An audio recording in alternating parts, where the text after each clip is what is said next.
Sultan of the Ottoman Empire, and her mother the third wife of Shehzad and daughter of the Abbasi prince Atiye Kadın-efendi. Already in childhood, it was clear to everyone that Dürrüşehvar will grow up a real beauty. Her father loved to take pictures of his favorite daughter. The girl received a good home education and grew up in an atmosphere of oriental luxury in the palace of Dolmabahce. She also had a half-brother, the son of Shehzad from his first wife. In 1922, her father Abdul-Mejid II became the last caliph of the empire after the abolition of the Ottoman Sultanate. But his powers did not last long. After the next unrest, the great empire ceased to exist, and instead of it appeared the Republic of Turkey. Therefore, in the spring of 1924, Abdul-Mejid together with his wives and children had to urgently leave their homeland at the request of the new government. At first the family went to Switzerland, but it was too expensive to live there for the caliph who had lost his fortune. So later they moved to France, where they settled in Nice. Here Dürrüşehvar continued her education. She spoke 4 languages fluently and was perfectly educated. From her mother, the princess inherited beautiful blue eyes, which in combination with dark brown hair, made a lasting impression on men. The only thing was that she had a non-ideal but proud profile, but it did not spoil the beauty at all. Not surprisingly, young Dürrüşehvar had no shortage of suitors. In addition, many dreamed to be related to the son of the Sultan, even though his family lived in exile. Abdul-Mejid began to receive tempting offers to marry his daughter. Shah Pahlavi of Persia and King Ahmed of Egypt wanted to take the girl as a bride for their sons. Her relative, Turkish Shehzad Mehmed, was also looking for the princess's hand. But out of all the noble suitors, the caliph chose a young Indian prince. Azam Jah was the eldest son and heir of the Nizam, ruler of the huge principality of Hyderabad in India. The groom's family was Muslim and owned a colossal fortune made from diamond mining. In addition, an earlier supporter of the fall of the Ottoman Empire, the Nizam of Hyderabad, had set up a special gift to Abdul-Mejid upon his arrival in Europe. As you can understand, no one asked the bride's opinion regarding her marriage. At that time, the groom was 24 years old and the bride was only 17. Prince Azam was not attractive outwardly and was much shorter than the bride in height. But who paid attention to such trifles when organizing a dynastic union? And soon a modest double wedding took place in Nice in the fall of 1931. On the same day, Dürrüşehvar's relative, Princess Nilüfer, married Azam's younger brother. For the 2 daughters-in-law, father-in-law Saf Jah paid about £50,000 more. This favorable deal improved Abdul-Mejid's financial condition so much that he moved to Paris immediately after his daughter's wedding. The 2 young couples then traveled to remote and exotic India. Her mother also accompanied Dürrüşehvar to her husband's homeland. Upon arrival in the Principality of Hyderabad, the groom's family organized lavish marriage celebrations. Azam's father gave the young couple the use of the luxurious Bella Vista Palace, and Dürrüşehvar was given the title of Princess of Berar. A year after the wedding, their first son and heir to the principality was born, named Barkat Ali.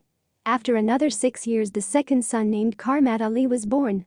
Yes, despite the external beauty, the marriage did not bring happiness to Dürrüşehvar. Her attractiveness, considered one of the outstanding at the time, could not keep the interest of her husband for a long time. The overly intelligent wife quickly lost interest to Azam, who began to cheat on her, entering into liaisons with numerous concubines.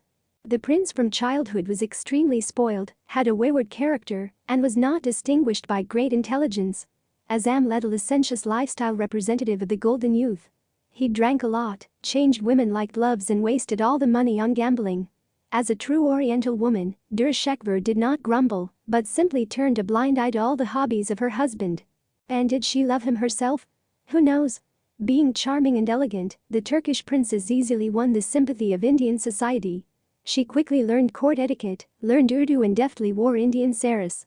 Contemporaries wrote that Dürrüşehvar had excellent manners, that she always behaved with dignity and royal calm. Being unhappy in her personal life, the princess did not despair, but actively immersed herself in public life. She had very progressive views for India.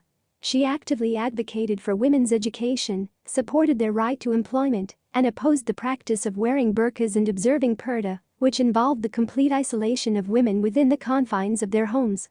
The princess was almost the first woman in India to actively participate in public life. Dürrüşehvar established hospitals and maternity homes for women as well as schools for girls, funding these projects with her own money. In 1937, she and her husband attended the coronation of British King George. Not only that, the princess loved to drive and ride. She drew well and even wrote articles that were printed in French magazines. Dürrüşehvar and her cousin were treated well by their enlightened father-in-law Safjah VII, allowing daughters-in-law in the European manner to participate in various events, rather than sitting locked up in the palace. The Nizam was especially proud of the active Dürrüşehvar, and often set her as an example to his eldest son, a slacker. These two Ottoman princesses were then considered the real ornaments of the Principality of Hyderabad. The princess loved her sons very much and did everything to ensure that they received excellent education. As a result, both boys studied in England. And then Dürrüşehvar insisted that her sons took Turkish women as wives, as she believed that they made excellent wives. Subsequently, both Barkit and Ali married Ottoman princesses. The marriage of Dürrüşehvar and Azam lasted for 23 years. But eventually the princess's cup of patience overflowed. By then, Dürrüşehvar's father had already died. So she decided to file for divorce in 1954. After which she returned to Europe. Interestingly, even there the princess did not forget about her obligations and continued to help all the charitable institutions for women, which she opened in India. Meanwhile, Azam continued to lead a lavish and lascivious life. He was constantly throwing parties where wine was flowing in rivers. The prince's unbridled parties at the Bella Vista Palace were legendary. Finally, his angry father disinherited him in 1964.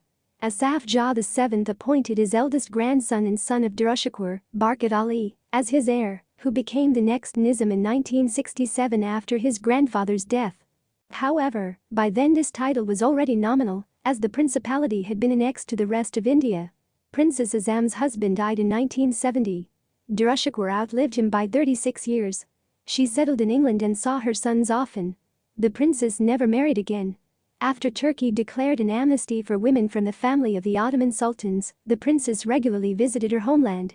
She also traveled to the Principality of Hyderabad on several occasions. Dürrüşehvar had 8 grandchildren. During her life, Dürrüşehvar was not seen in any scandal. The princess took all life's challenges in her path with dignity. She lived a long life and passed away in 2006 in London at the age of 92. Interestingly, her eldest son Barkit, or Nizam-u-Karam Jah, was one of the richest men in India. He died in early 2023. The princess's youngest son now lives in England. And we can admire the amazing beauty of Dürrüşehvar in photos from the past.